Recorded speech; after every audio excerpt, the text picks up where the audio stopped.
Yo, what's up? Welcome na naman sa ating YouTube channel. At syempre, gagawa na naman tayo ng panibagong poster making content, tips, tutorial. At syempre, meron naman tayong bagong topic, no? So, ayan, marami nga nagtatanong kung ano yung ginagamit nating brand ng pastel, no? By the way, hindi nga pala ito sponsored. At syempre, galing to sa sarili nating bulsa. So, ayan, ito yung ginagamit nating madalas na post, oil pastel, no? So, ayan, papakita ko lang. Ayan, bali sa quality, all goods yan, napakaganda, smooth gamitin. Ayan, bali meron tayong 5 oil pastel na ginagamit, no. Hindi ko pa na mapapakita yung tatlo kasi out of stock tayo at naubos na. So yun, hindi pa nga tayo nakakabili. Actually, sinabi ko na rin yan sa last video ko, no. Hindi pa tayo nakakabili ng ibang oil pastel na ginagamit natin, no. Tsaka medyo pricey kasi yun, medyo pricey yung mga pastel na yun. So ito muna yung available natin na ginagamit. So ayan, sana bumili rin kayo, yan yung gamitin nyo. Yan, maganda kasi yan, sobrang ganda. Napakagandang gamitin. So, ayan, balik na tayo sa topic. Dito sa video na to, ipapakita ko yung process natin ng pagkukulay, no? Kung paano tayo nag-shading, paano natin na-apply yung oil pastel. Tapos, syempre, kung ano yung way natin, kung paano natin napili yung kalinisan, no? Dun sa mga kulay na ina-apply natin. So, yun yung mga technique, yung tips, yung tricks, ano pa ba yung mga pwede natin gawin para makita natin o kapag once na i-present natin yung poster natin is malinis. So, ayan, punta tayo sa ating video. Bali, ang topic natin ngayon na gagawin is paano nga mag-apply ng oil pastel o ano yung malinis na paraan kung paano mag-apply ng oil pastel, no? So, marami kasi nagtatanong by the way, may video na pala tayo dito, no? Actually, meron na tayong video dito sa ating channel, no? Pero ngayon, medyo mas ipapakita ko kung paano tayo nag-apply. So, ayan, sa unang process, nakita nyo, naglagay tayo ng kulay itim. Tapos, next natin is nag-apply tayo ng color dark brown, no? So, ganito, kapag once na daliri yung ginagamit nyo sa pag-apply ng pastel, ayan, may kita nyo ano yung ginagawa natin. Pumupusyaw yung kulay, no? Kasi marami nagtatanong kung gumagamit daw pa tayo ng daliri sa pag-apply ng pastel, no? So para sa akin hindi magandang gumamit, no? Hindi allowed. Kung sa akin nasa ano ko, sa style ko ganyan. Depende pa rin sa style nyo kung ano yung mas preferred nyo, no? Kung saan kayo nasanay. Pero para sa akin ang pangit lang tignan kasi nga pumupusyaw yung kulay. Parang pinapatay nyo yung oil pastel, no? Kaya ka nga gumamit ng oil pastel is para mapakita mo yung tingkad at ganda ng kulay nung ginagamit mong pang kulay, tapos ikukuskusin mo lang ng daliri, no, para ipang blend. Siguro sa mga stationary na papel pwede yan, yung mga design. Pero kung sakaling gagamitin mo siya sa isang contest, tapos yun nga, poster making, kailangan mo ng matingkad na kulay kasi para maka-attract ka. Ma-attract mo yung mata ng mga judge, no? Pati yung mga titingin, no? Siyempre, ayun nga kailangan lumutang, no? Mas mapansin yung gawa mo. So, kailangan mas matingkad yung kulay na gagamitin mo. So, ayan. Then sa nagtatanong, yung mga nagtatanong kung paano ba tayo nag-apply, paano tayo nag-shading, ayun, pastel to pastel lang. Ulitin ko, pastel to pastel lang tayo. Wala tayong na kahit anong equipments or objects na pang shading. Hindi na tayo magamit ng daliri para pang shading. So, ayan, nabanggit ko niya sa video kung bakit. Ayun. Next tayo is yung kulay ng blue. Shading ng blue, no? Ito yung mga shading na ginagamit ko, no? Yung mga magagandang shading na pwede mong i-apply. Bali kasi sa pag-shading kasi sa akin, sa proseso ko is gumagamit ako ng 4 na kulay. Bali 4 colors yung ginagamit ko, no, sa pag-shading. Minsan 3-way color, minsan naman for pinakamarami yung 4 or 5 shadings, no.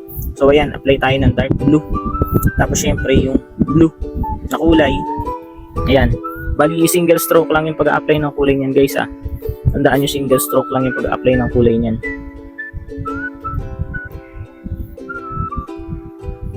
Ganyan tayo mag-apply ng kulay, guys. May kita nyo. Tapos susunod, gagamitan natin ng sky blue. Yan. Sky blue naman. Lagi kayo mag-iiwan ng kulay na no, yung part na mapusyaw. Kasi doon nyo i-apply yung pangalawang kulay, no. Yung susunod na gamitin yung kulay. Yan, tulad yan, di ba? Nag-iwan ako ng konting light blue, tapos ako papatungan ng kulay puti para medyo ma-blend. Ganun yung tamang process ng pag-blend ng kulay, no? So, kunwari, maglalagay ka ng isang dark na color, tapos after mo magkulay ng dark na color na linya, maglilinya ka ulit na medyo hindi mo didiinan. Ano lang, light lang, mild lang yung paglalagay mo ng ganung pastel. Tapos saka mo papatungan ng yung susunod na kulay, yung second layer na kulay mo, no? Para ma-blend. So, importante kasi yung pagkakaroon ng malinis na kulay sa loob ng poster, no? Kasi doon mo napapakita, no, kung gaano ka kaayos, kasinop sa paggamit ng mga pastel, no. So ayan, iba't ibang technique yung nakita nyo.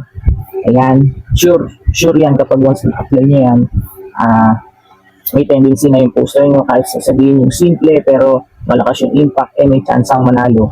Kundi naman makuha ng place. Kasi alam niyo naman sa isang contest, minsan merong champion, may first, second, third, ganun. Pero minsan naman yung third, second, first, yung mga ganun. So kapag once na napanatili mo yung kalinisan ng poster mo, may chance ang manalo. So yan, next is may mga nagtatanong kung paano tayo nagkukulay ng araw, no? O kaya ng torch, o kaya yung light ng kandila, ganyan, o kaya ng light bulb, kung sakali lang Bali, ayan, ganyan yung process na ginagamit ko. Ayan, apply tayo ng dark orange, tapos susunod natin is yung orange, tapos susundan natin ng yellow orange. Ayan, nakita nyo, diba? Tapos saka natin na-apply ng kulay yellow. So ayan, diba? Kasi gusto nila yung makita kung paano yun, yung parang nagliliwanag yung gilid, no? So ayan, yun yung tamang process, yung proseso ko sa akin, sa proseso ko. Bali, sarili kong style yan. Ayan, ganyan. Marami rin naman gumagawa, pero yun nga, sa proseso ko, ganyan ako magkulay, no? So ayan, yellow, tapos susundan natin ng kulay puti. Yan, yung parte niyang yellow na yan, yung paligid niyan, lalagyan pa natin ng kuyan, no? Ayan, yung sinasabi ko sa inyo, kapag nagkulay kayo, ayan, pwede kayong gumamit ng papel, patungan ng kamay, no? Pag nagkulay ka ng pastel, ayun, huwag mo isasadsad yung ganito, hindi dito, di ba? Ito yung ganito. Huwag mo ipapatong, no? Pwede kang gumamit ng papel, ayan, para tungtungan. O kaya naman, kapag once na magkukulay ka, huwag mong i-kumari yung board mo, huwag mo itong ilalagay lahat ng kulay, no? Kailangan nakabukod yung pinaka-oil pastel mo, no? So, ayan. Next, ayan yung sabi ko, no? Gumamit din kayo ng brush panlinis. So yan, ito yung nagtatanong kung ano ba yung ginagamit natin, no? So yan, pastel to pastel lang tayo. Tapos yung bulak, paano tayo nagkukulay ng ng maliliit na object. So yan, gamit kayo ng bulak, tapos punasan nyo. Sa pagpunas nyo, magkakaroon nyo ng parang pointed pa. So ayun yung gagamitin yung pangkulay, no, doon sa maliliit na objects, no. Parang tinatmo na din yung pastel. Since malambot nga, saka soft nga, di ba? Gray pas, parang ganun, soft pastel, ganyan. Malambot yung yung pangkulay na ginagamit natin. Pag once na pinunasan mo yung pinakadulo niya, is nagkakaroon siya tin. So yun yung ginagamit natin pangkulay doon sa maliliit objects. Sana may natututunan kayo, no. Apply nyo rin, practicein nyo. Hindi naman sa lahat ng may magdadaan sa mabilis ang paraan niya. Lahat yan na proseso, no. Yun nga, sa pagkukulay, kailangan single stroke, no. Yun yung pinaka-tips ko, no, single stroke. Tapos ngayon, yung pag-a-apply mo is kailangan yung gaan, yung diin, pare-parehas dun sa mga object na kinukulayan mo. Hindi pwedeng magaan dito madiin. So yun, ganun yung tamang pag-a-apply mo. At yan ang proseso, no. Daan nyo sa proseso. Yan. So next tayo is yan, yung nasa gitna, no, kulayan natin. Bali ilang bilog-bilog yan, no. Ginawa ko ng bilog para mas maganda tignan, no, kasi yung jolens, no. So yan, pinapakita ko yung shadings na pwede mong i-apply sa loob ng pastel, no, sa loob ng isang poster. So ito naman shading ng green. So yun, gamit ulit tayo ng black, yung dark. Ayan, gamit tayo ng tissue sa paglilinis ng oil pastel. Ayan yung sasabi ko sa inyo, no, na pastel to pastel process. Shadings, yan, wala tayong ginagata kung ano-ano man. So ayan, di ba? Green. So nakikita nyo na, diba, yung sinasabi ko process ng Tsaka importante pala yung part na merong katamaan ng liwanag. Napaka-importante yun sa pag-apply ng kulay, no? Sa sa ilang poster. Kailangan may isang source na pinanggagalingan. So, may ganun, may source na pinanggalingan ng ilaw, no?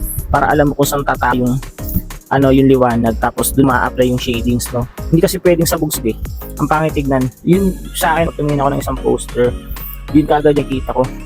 Yun kagad yung tinitignan ko sa pagkukulay pa lang. Hinahanap ko kung saan yung pinaka-spotlight, no? Pinaka-spot ng liwanag. Kung saan ba tumatama. Kasi doon makikita yung pagkakaroon ng organized nung gumawa. Kung sa akin kung kunwari ako nagja-judge, yung nakikita kung gaano ka-organized yung gumawa. Nakikita ko kasi kaagad kung tamang yung pag-apply niya ng kulay. Para sa akin, pinaka-importanteng kulay is yung puti. Kapag once na nagsha-shading ka, gumagamit ka ng pastel, no? Kasi yun yung bibigay ng highlights, yung parang reflection ng ilaw. Dun parang dun mismo tumatama yung pinakaliwanag, no? Tapos nakakakalap yung sa pinakakulay ng object. So yun, importante yung meron kang puting pastel. So yan yung kulay ng green, no? Mukhang bayabas, no? Mukha siyang bayabas. So next naman tayo is yung purple. Shading ng purple na ginamit ko. Kasi may mga tatanong paano daw ba ako magkulay ng purple. Kasi yun daw yung gusto nila kapag nag-apply ako ng purple, no? Hindi daw nila masyadong So yan, ganun pa rin. Nag-apply pa rin ako ng dark, no, ng black. Tapos ako papatungan nung mas dark na blue. Kumbaga sa para kulay na tawag dito, aquamarine ba to, yung mga yan na kulay. Yan. Basta meron yan yung parang blue na dark sa sa oil pastel. Ayan, sa Pentel Arts mo makikita yung ganyan kulay ng blue, no. Siyempre yan nga, sabi sa inyo, maglilib ng konting. Tapos sa kanya ipapatong yung purple na kulay, no. So yan, di ba nagkakaroon ng ibang kulay, di variety ng purple na kulay. So yan. O gamit yung bulak, linisin nyo ulit yung oil pastel nyo, then syempre i-apply nyo na yung yung pinakakulay, no, ng purple na color ng pastel, no. So yan pala yun. Din pala is lagi kang magdadala ng basahan o kaya kahit paintbrush, ganon, brush para once na kapag nagkukulay ka, pwede mong punasan, no, tanggalin yung mga smudges o kaya yung mga butil-butil, no, yung mga ganon. So yun, pwede mong punasan, magdala ka still, no. So yan pala yun na yung purple na kulay. At yan, syempre lipin ng konting kulay. Saka natin apply yung next na kulay o yung sina kulay. Bali yan, yung ginagamit ko is yung pink na ano bang color, ano bang shade ng pink yan, no. Mas pale, parang pink, ganon. Pink yan Ayan.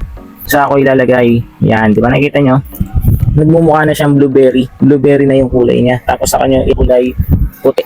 Yan, isi-shading siya na ng puti. Huwag nyo na yan ng iba pang shading stamp kasi magmumukhang iba na yung kulay. Hindi na siya based dun sa blending na ginagamit nyo, no. Parang naman na separation na kulay Hindi iba. So yan, ganyan lang yung pagkukulay nyo ng, pero yun sa akin yung process ko ng pagkukulay ng purple. Yan. Nag-gets nyo ba? Sana nandan nyo. So next tayo is yan.